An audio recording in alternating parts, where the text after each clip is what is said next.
Solve the inequality log of x minus 8 plus log of 2 is less than log of 3x plus 4. Whenever you see logs a part of every single term, that's a good thing. But what we need to do is we need to combine the logs as often or as much as we can on each side individually and then take it from there. A log of stuff plus a log of stuff means I multiply the insides. So you're going to have log of 2 times x minus 8. I know when I wrote that kind of backwardsy, but I like viewing distributive property in that way.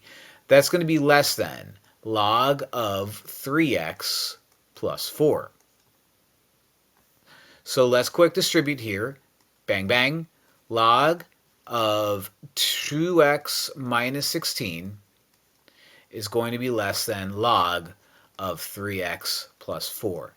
Now a gentle reminder, log is the same as log base 10. I have log of stuff is less than log of stuff. How do I get rid of the logs? You can cross them out. You can just cross them out. But why can you just cross them out? Because if I were to make these both exponents and take 10 to the stuff and 10 to the stuff on both sides, the 10s and the logs cancel each other out because that's log base 10.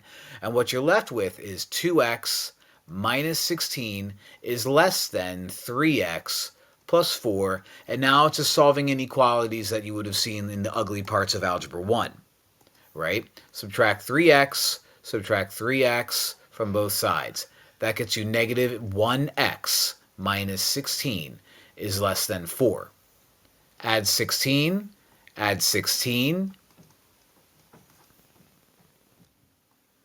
and that gets you negative x is less than positive 20. Divide both sides by negative 1 in order to get rid of the negative. And whenever you divide an inequality by a negative number, you flip the sign. X is greater than negative 20 here, which is going to be A. So the problem looks bad, but really wasn't. It was fine.